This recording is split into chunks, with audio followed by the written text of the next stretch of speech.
The Karcsi Identity. Written, directed, and performed in 13 episodes by Jesse Rowe.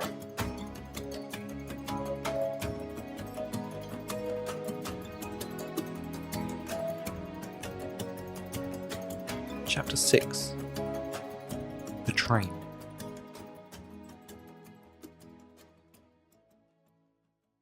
He was only in his trousers and sockless boots, the freezing air biting into his skin, but he could not stop. Not now. He ran. The snow crunched beneath his boots, his breath coming in ragged gasps. He didn't know where he was going, only that he had to get away from the danger behind him. The snow fell in thick, heavy flakes, quickly covering his tracks. The cold was relentless, numbing his limbs and sapping his strength. But he pushed on, driven by a primal instinct to survive. He could hear the shouts and the sounds of footsteps behind him, but he did not dare look back.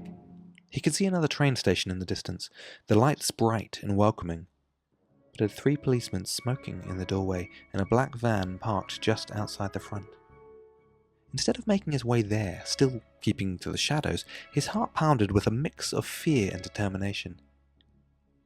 He snuck under a gap in the wide fence.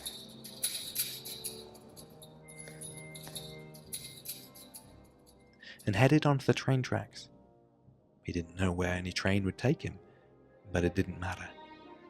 All that mattered was getting away. He noticed that a train was just about to depart, and he ran up to it and opened the back door of the train and boarded it.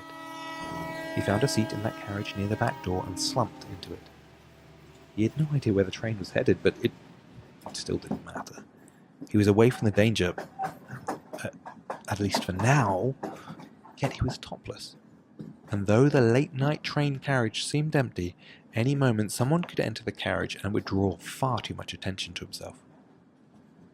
He wandered up and down the carriage to see if there were any suitcases or bags. As he walked further towards the front of that last carriage, he noticed there was a man with dyed blonde hair and a huge brown moustache, both of which made Karcsi giggle. The man looked ridiculous, like a cartoon character from some silly film. The man was dressed in a business suit, with a wheeled travel bag under his seat. The man looked fast asleep. Reaching down, Karcsi pulled out the bag, trying hard not to knock his legs and wake him. With the bag free, he began to wheel it back to a seat at the rear end of the train. Yet it made a squeaking noise, so he lifted it up and carried it. It felt heavy. Getting back to his seat, he unzipped it. Inside were clothes, far too big for him, Karcsi thought, but better than nothing. As he moved things around, he realized there were papers in an A4 folder. Curiosity got the better of him, and he flipped it open. There were photographs of young children in army uniforms, all of them about Karcsi's age, he thought. Each child had a different coloured armband around their right arm, halfway between their shoulder and elbow.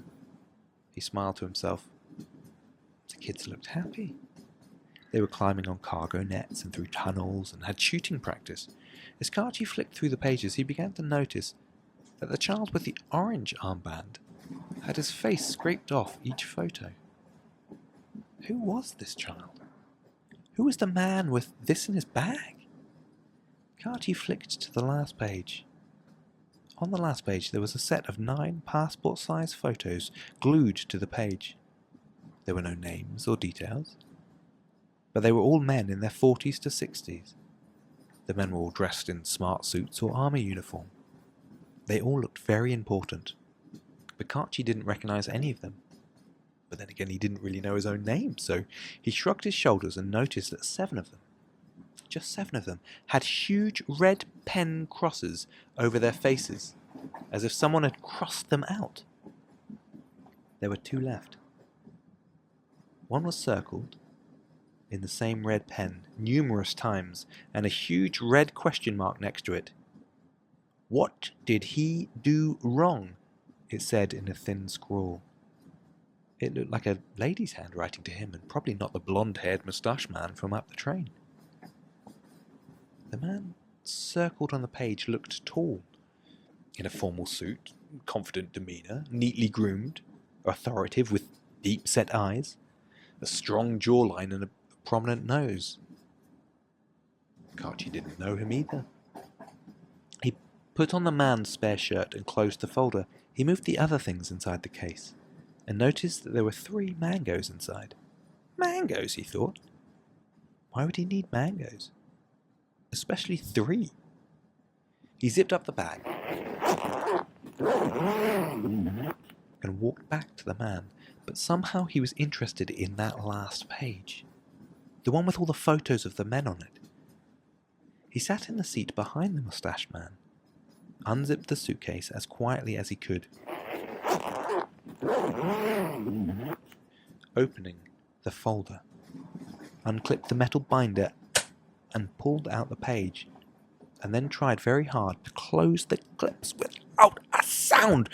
Karcsi quickly looked up, but the man didn't move. He slid the folder back into the suitcase, then carefully slid the bag in from the seat behind, carefully not to hit his legs. He folded the page with faces up and put it in his pocket, and walked back to his seat at the rear end of the train. He pulled it out again and looked at something he didn't notice before. Each of the photos of men had the little dot in the corner.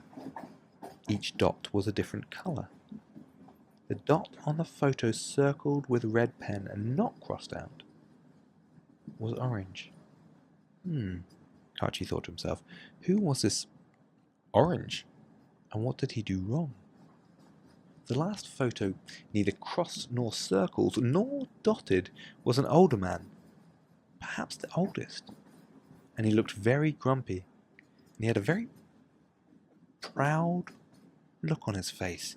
There was something about him that made Karcsi feel somewhat respectful, but he knew not why. He closed his eyes and leaned back, exhaustion washing over him.